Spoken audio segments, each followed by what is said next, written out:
Radha Madhava Kunja Bihari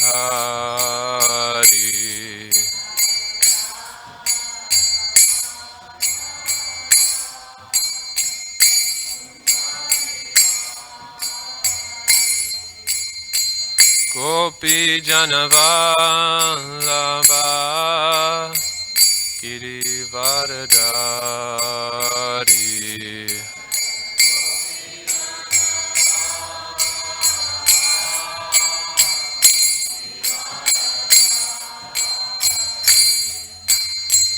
Gopi Janavallabha Girivaradari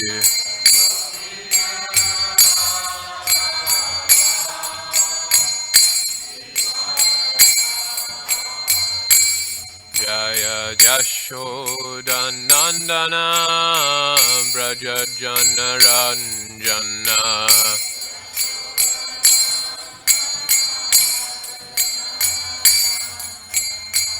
Yashodanandana Braja Janaranjana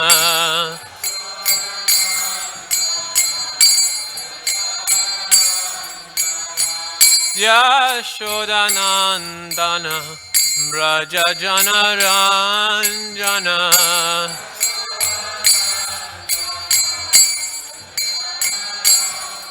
Yamunatira Vanachari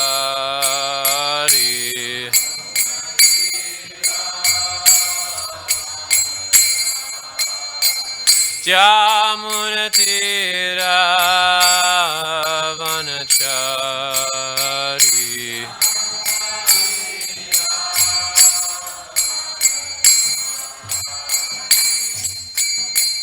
Hare Krishna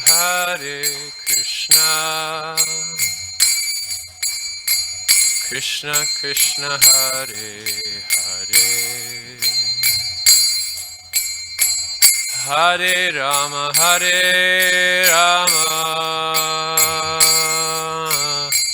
Rama Rama Hare Hare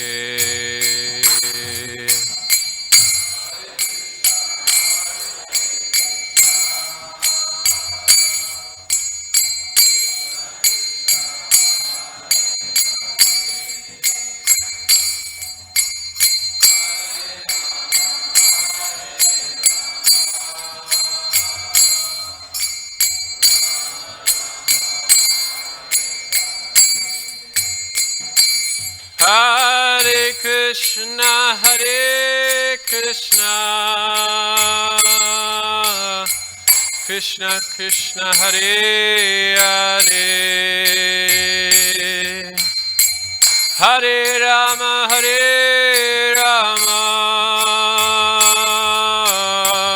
Rama Rama Hare Hare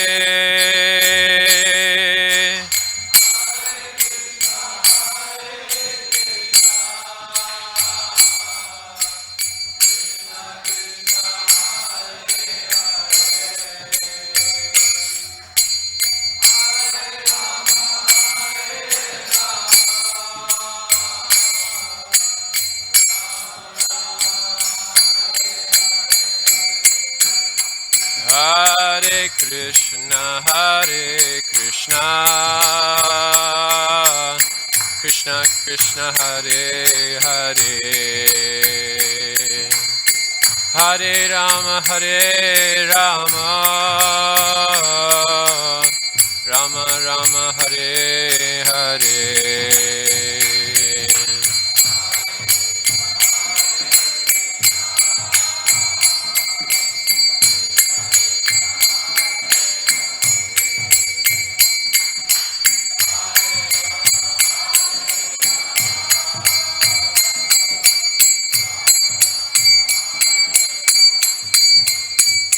Hare Krishna Krishna Krishna Hare Hare Hare Rama Rama Rama Hare Hare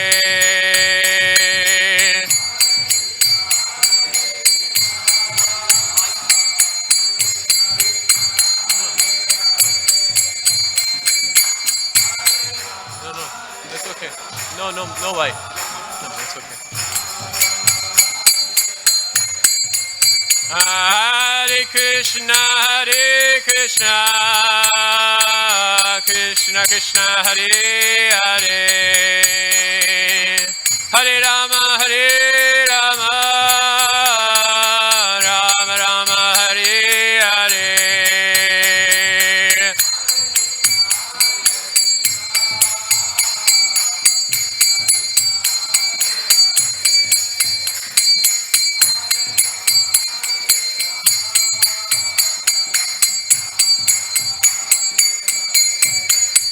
Hare Krishna, Krishna Krishna, Hare Hare, Hare Rama, Rama Rama, Hare Hare.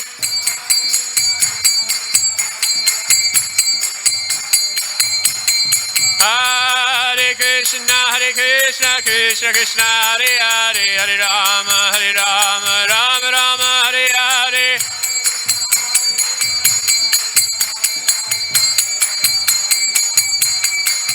Hare Krishna, Krishna Krishna, Hare Hare, Hare Rama, Rama Rama, Hare Hare.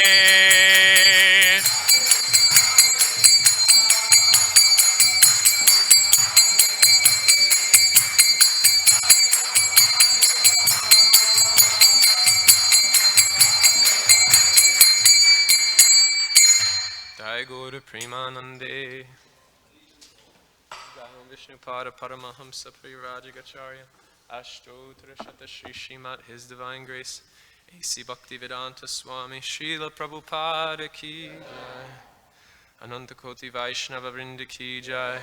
Grantaraj Srimad Bhagavatam Ki Jai. Jai Guru Premanande.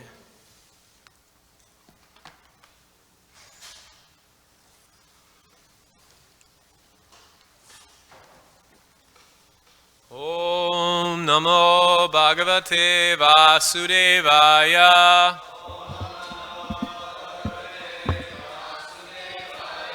Om Namo Bhagavate Vasudevaya.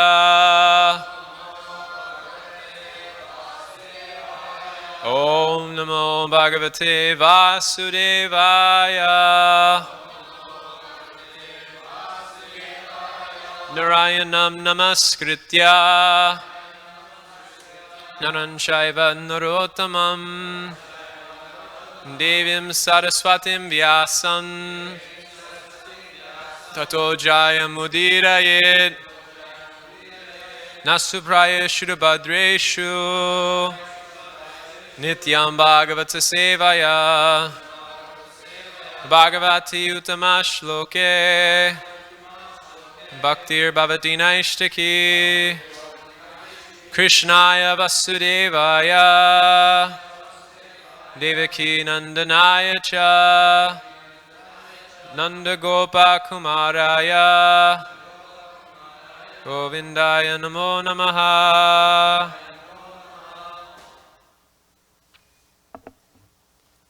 Okay, I took it off.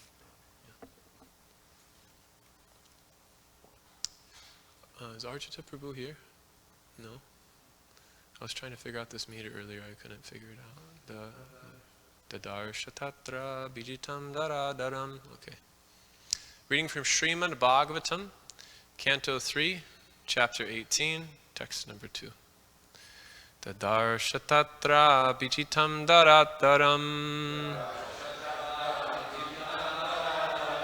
Proniyamanan avanaim agradam damastraya.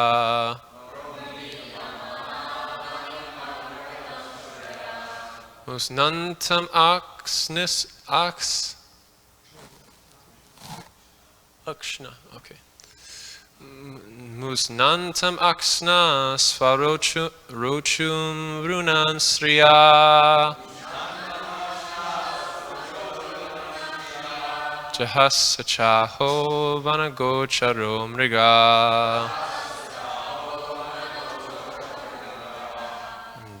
Dadastra tatra bijitam daradaram. Proniyamanavinim agradam sraya.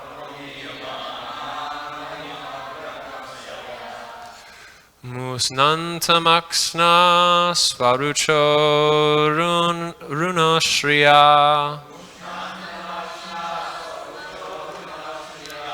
Jahasachaho vanagocharo mriga.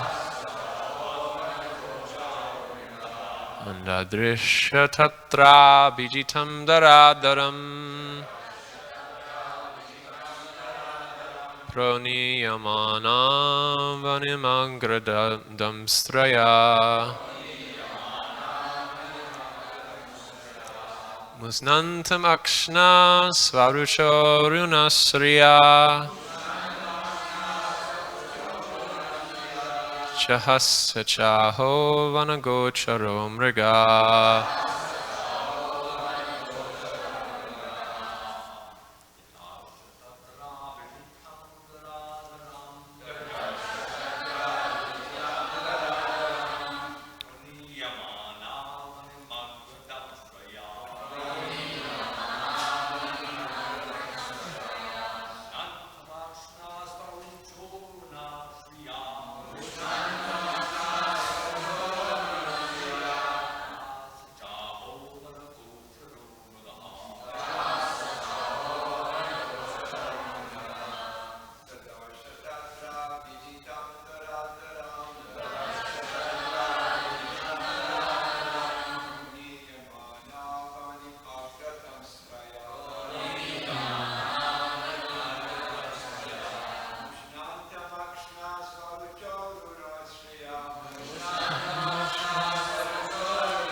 Sraya.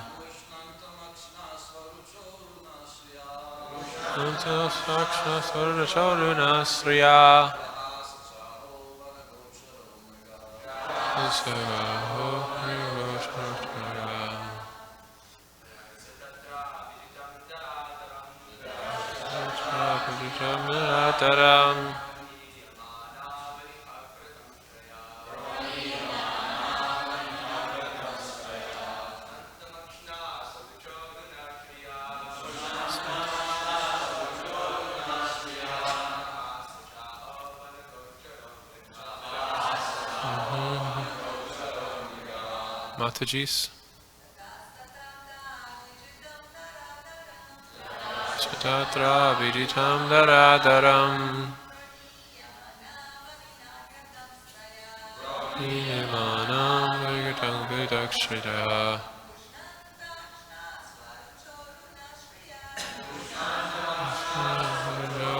Shriya.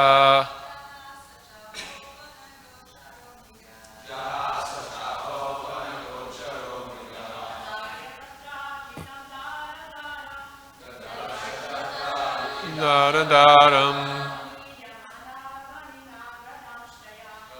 Nimana naivim yam shaya.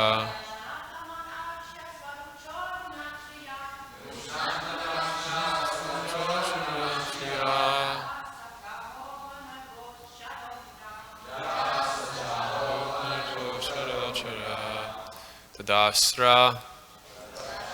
He saw. Tatra. There. Abhijitam. The victorious. Dara. The earth. Daram. Bearing. Proniyamana.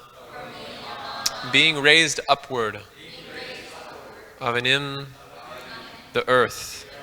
Agradam Sraya. By the tip of his tusk. Nusnatam. Who was diminishing? Akshna. With his eyes. Svarucha. Hiranyaksha's own splendor. Aruna. Reddish.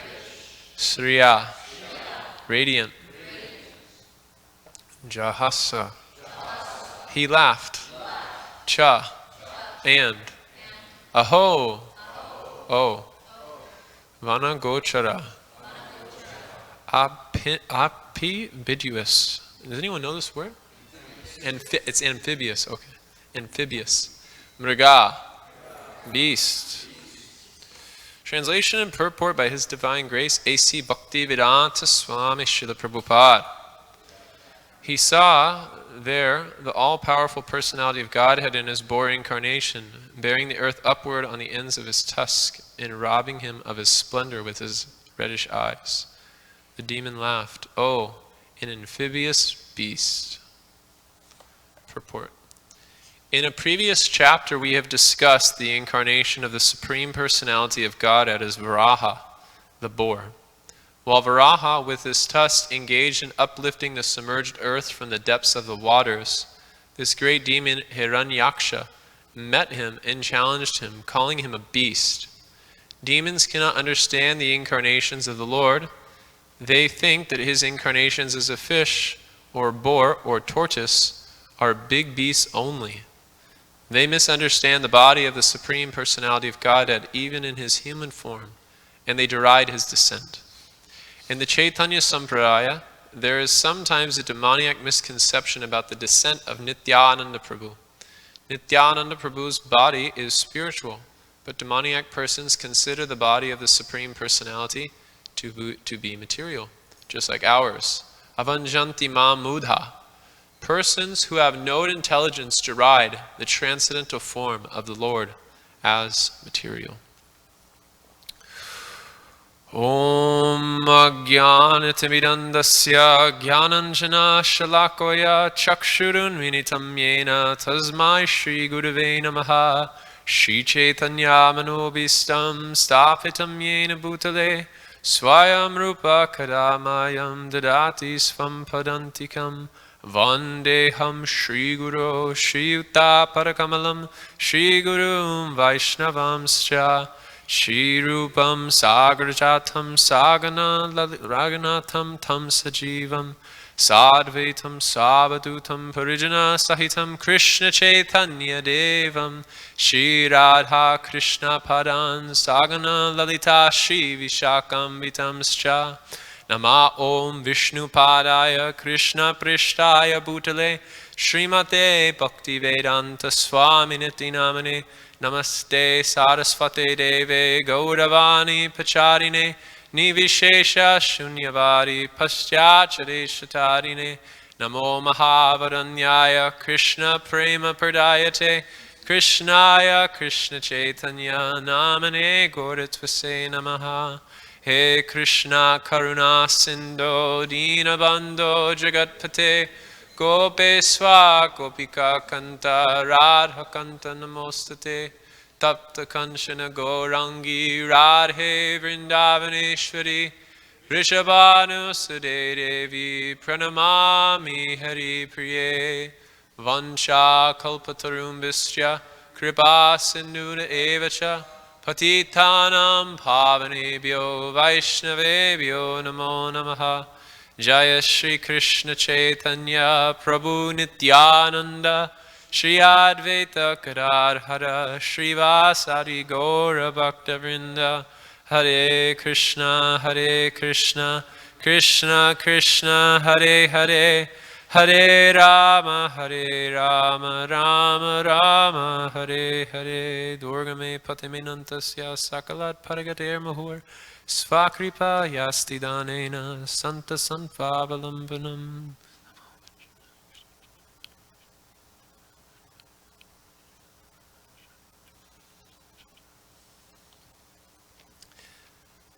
We're entering into a section of the Srimad Bhagavatam which is describing the fight between Lord Varaha, or as Hanuman Prashek Swami calls him, the Supreme Personality of Hoghead, and Hiranyaksha.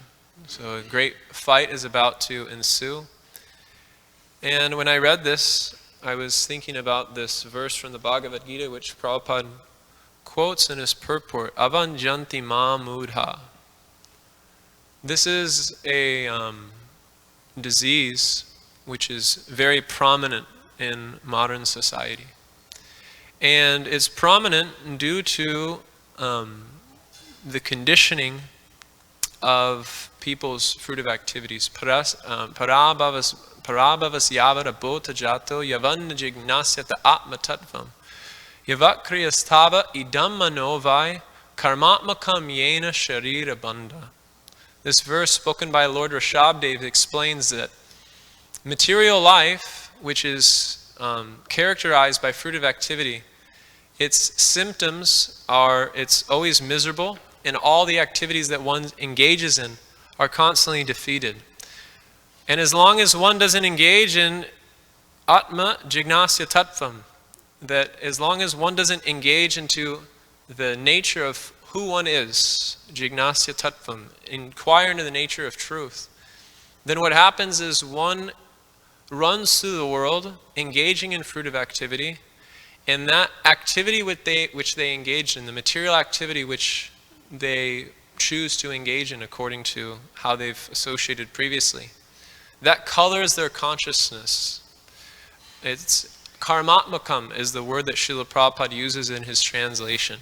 So the mind becomes colored by that conception, and everyone begins to perceive the world according to the activity they've engaged in previously. So they don't have a clear conception of what is right, what is wrong, what is real, and what is unreal. So we see in Kali Yuga, there are many religious traditions which are overcome by a materialistic conception of what allows faith to take place, or rather their whole foundation of their philosophy is based on empiric evidence rather than transcendental realization. So there's traditions which have a linear conception of time, and within that linear conception, there's this idea that God is revealing himself through the course of history. And in this course of history, the relationship between God and man is becoming more complex, is becoming more clear, and it's being revealed as time goes on. The only issue that arises within these traditions is generally when you cross-reference the different texts which are supposed to be articulating this history, you have many, you don't have one consistent narrative, you have many inconsistent narratives which are constantly contradicting each other. So anyone who has a little bit of thoughtfulness and they begin to perceive these contradictions and they begin to perceive these inconsistencies, which is based on a historical conception of God revealing himself, and the whole basis of that historical conception is coming from the books which are contradicting themselves, then one has a crisis of faith. Because what history says and what the book's traditions are saying aren't matching, so there's good reason to question the entire theology and the entire belief that one would have. So most people, due to this inquiry, once they begin to become a bit thoughtful, most people, due to an immature presentation of the science of God, an immature theistic science, the natural byproduct, Bhaktivinoda Thakur explains, is atheism.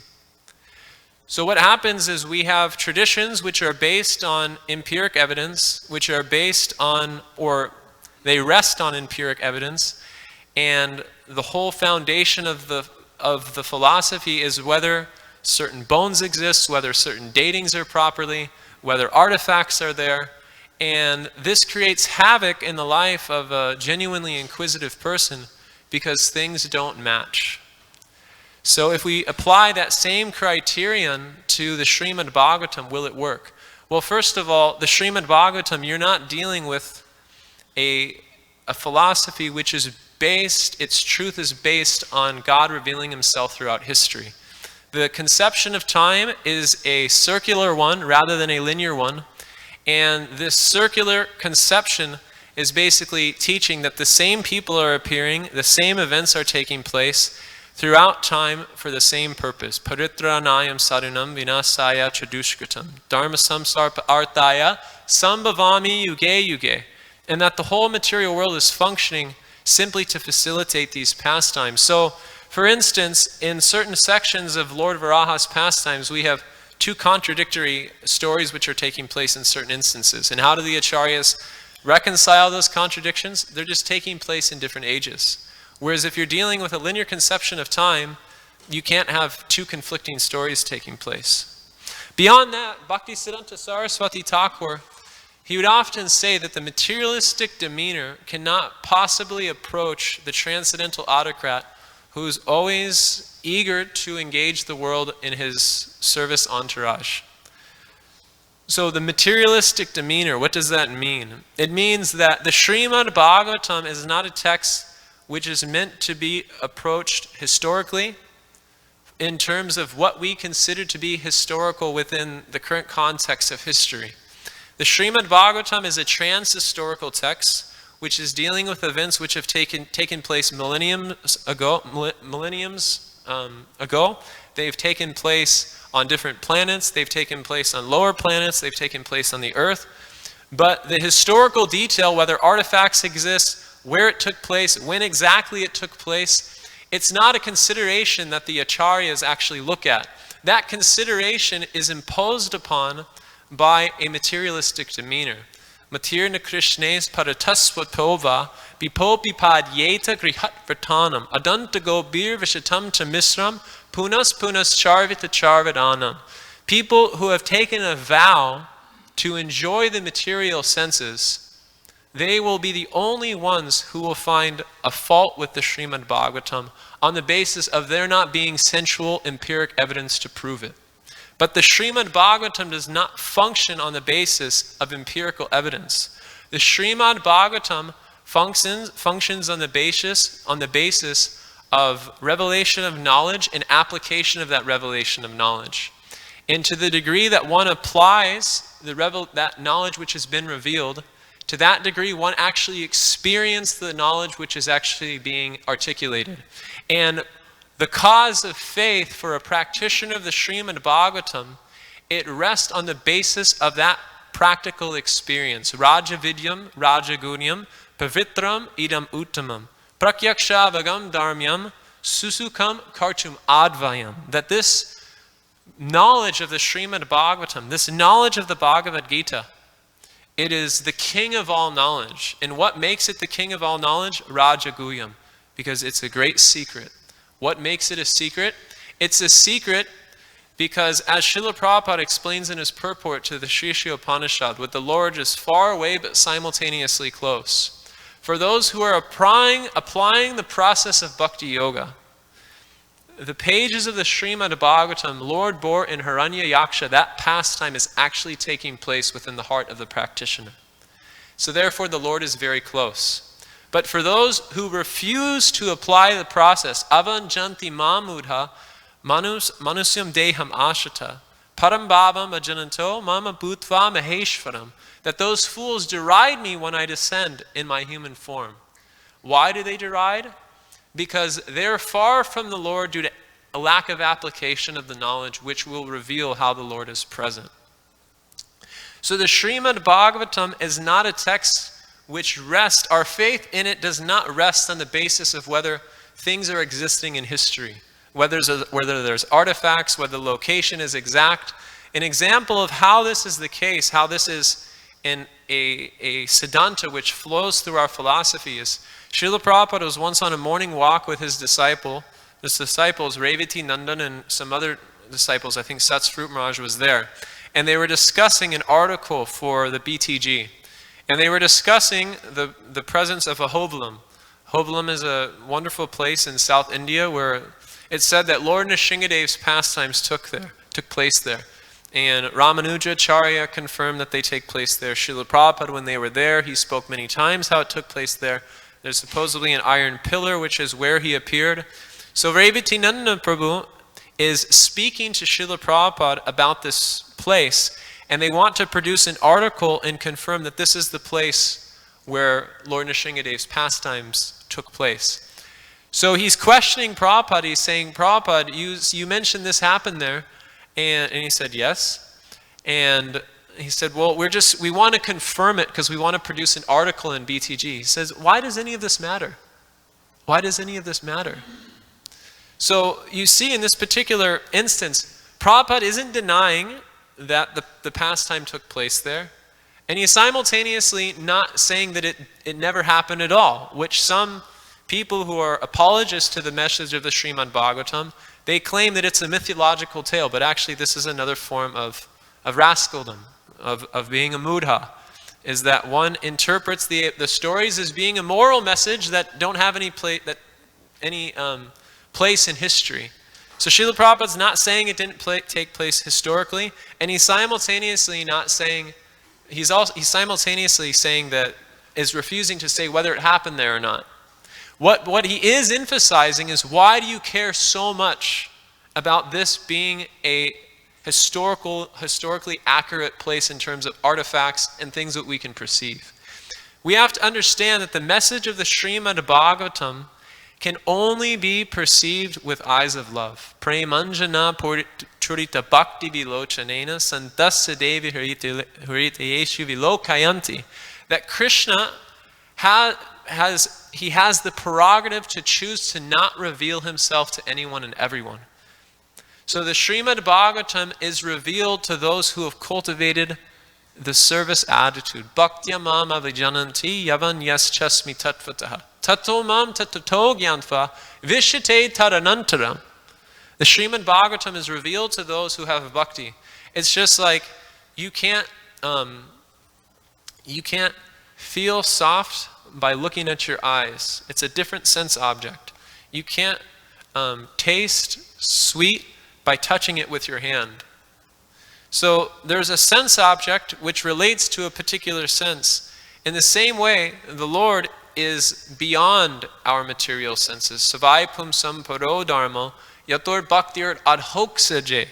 That the supreme dharma, which is the underlying principle which pervades all traditions in the world, is that you are cultivating love for someone who is adhoksaje, beyond your mind and senses. Ahoitukiya pratiyata yeyat mam suprasidati. And the nature of that love is uninterrupted and unmotivated.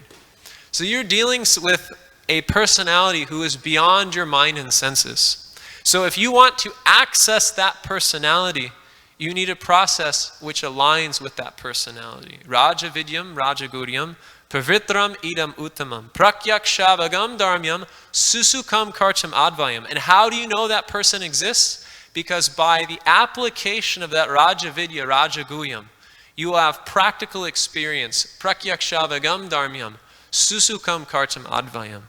So the faith of a Vaishnava rests in two things: the knowledge which they acquire from the Srimad Bhagavatam, and through the application of that knowledge, the experience which they have within the pretext of that knowledge. So the whole Srimad Bhagavatam is functioning for the purpose of this. Anugrahayam bhaktanam manusyam deham ashrata. Anugrahaya bhaktanam manusyam deham ashrata. Param bhavam ajananto. Anyways, this verse in the 10th canto, it's explaining that Krishna appears for the purpose of attracting the minds of the conditioned souls through sound.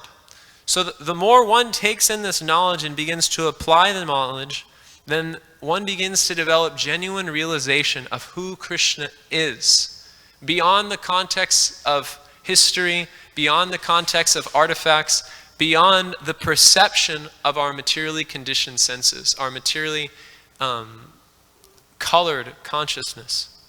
So yata mrijate paramrigjate so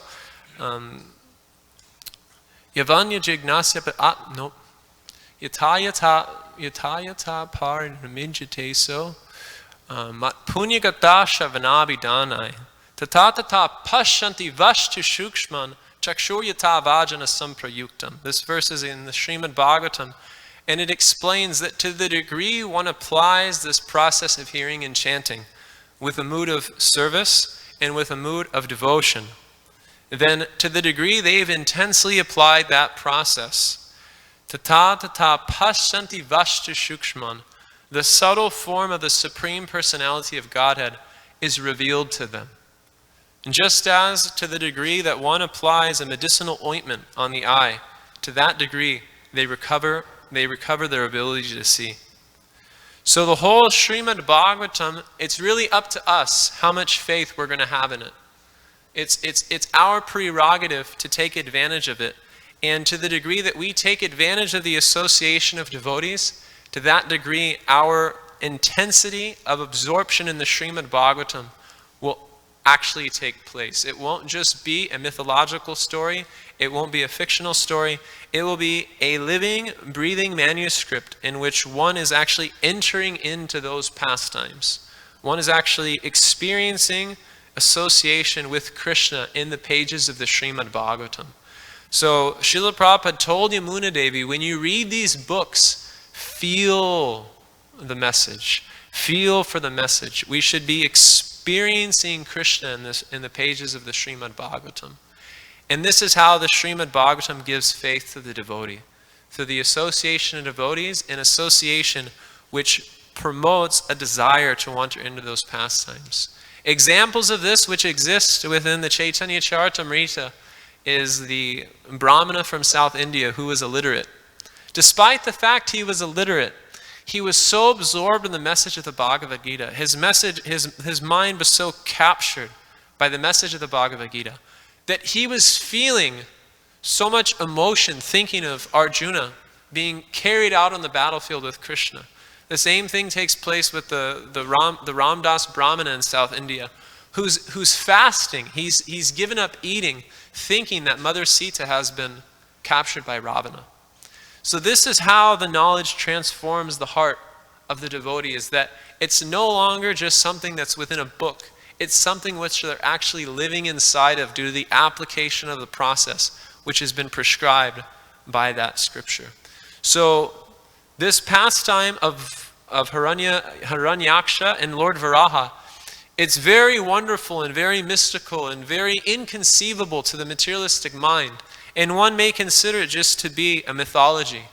But it's not a mythology. It's actually taking place. But we will only realize how it's taking place to the degree we're sincerely applying the process of hearing and chanting and the association of advanced Vaishnavas. Hare Krishna.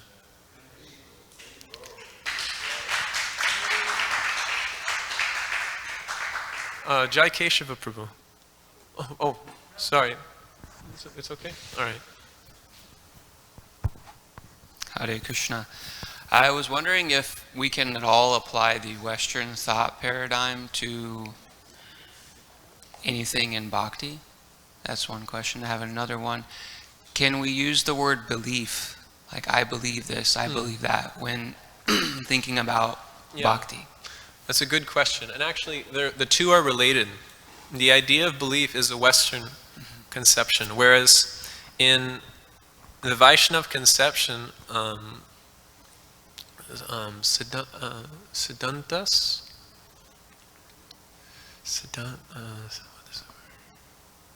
forgetting it. You remember the verse from Chaitanya Charitamrita? Siddhanta bole chitte nakara lash iha hoite Krishna lage sudrit manash. That the conception of a Vaishnava is that the Siddhanta, these aren't just beliefs. These are universal truths which are existing at all times in all places. This is the whole conception of what Krishna consciousness is. Krishna consciousness is the underlying parameter which grades success for any tradition. So when I meet Christians, when I meet Muslims, when I meet different people, they quote their books like anything, but I say, listen, I understand you have this to say, I understand you have that to say, but I'm not interested in any of it. The only thing I'm interested in is how has it met these parameters. And whether you're a Christian or Muslim, as long as you're meeting those parameters, that's how Krishna consciousness judges your success. So belief is something of a materialistic conception because I feel like I believe in this. But actually, belief is something that doesn't take place within Krishna consciousness. It's a scale of revelation is what Krishna consciousness is.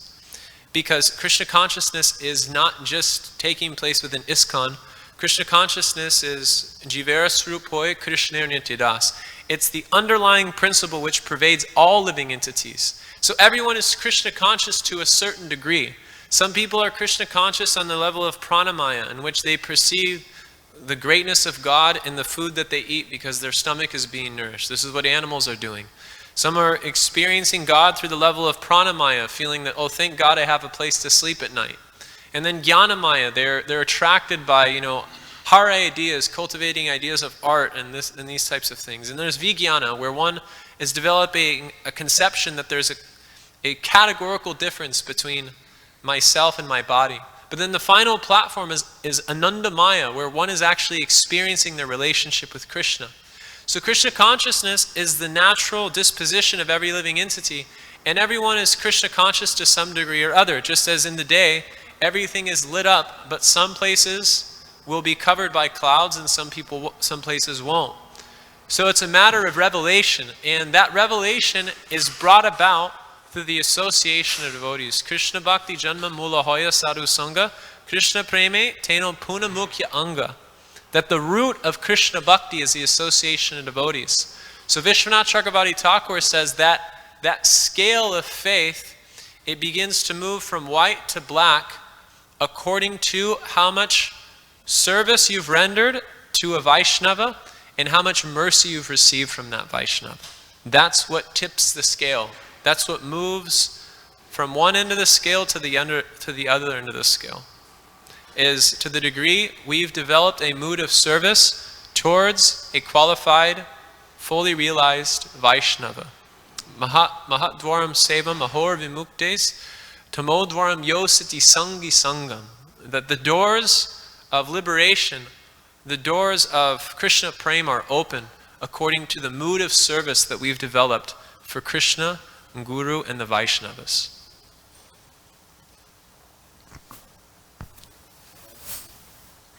Yes.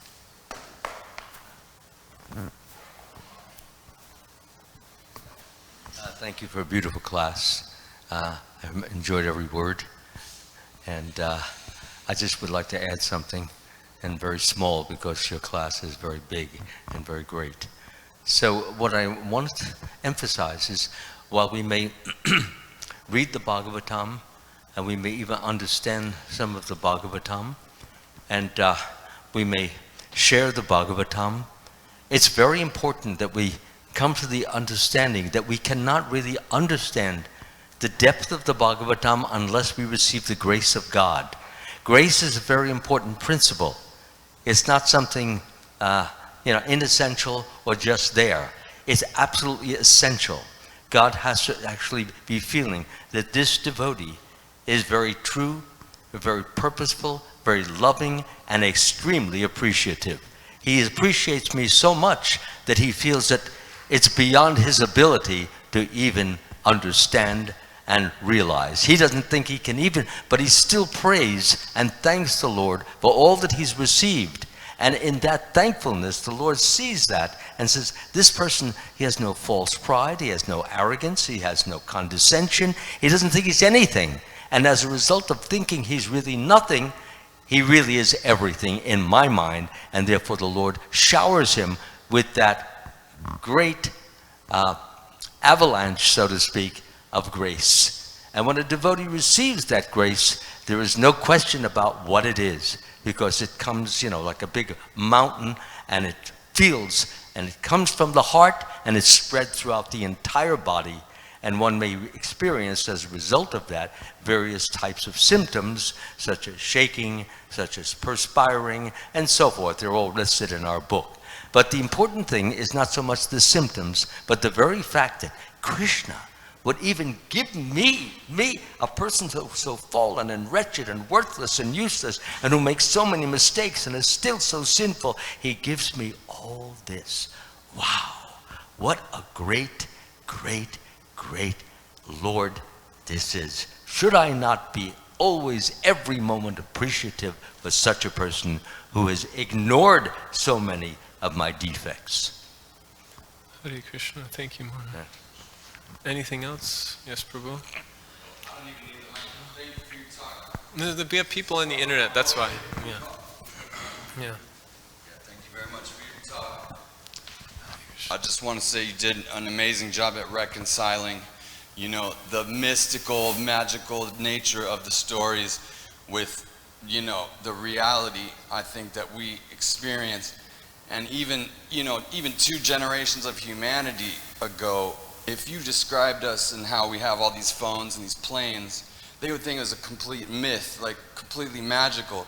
So it's not that hard to reconcile, I think, the stories. And you did an amazing job about talking about that. And I think to someone who has no exposure to the culture, there is a difficulty in reconciling the two, you know. But you explained it very well. That's all I wanted to say. Thank you. Thank you. Hare Krishna. Oh, Shirachora Prabhu. Hare Krishna Prabhu. Thank you very much for the class. I just had a question about a detail. I really like how you mentioned that Bhagavatam, these pastimes are trans-historical, meaning we may see things that are conflicting, but they may be happening in different kalpas, planets, etc. Sorry, Maharaj. But the question is just a detail. When we see Bhagavatam presented to us, is it all happening within one universe? Is it universal? Or Yeah, you could say it's taking place within many universes. oh, really? Yeah. Okay. Because Krishna's pastimes aren't limited just to this universe. His pastimes are taking place in every universe. Okay, thank you all. Hare Krishna. Vancha kalpatarumvascha kripasinadeva cha patitanam pavanebhyo vaishnavebhyo namo namaha. Sarvasya kalamaya.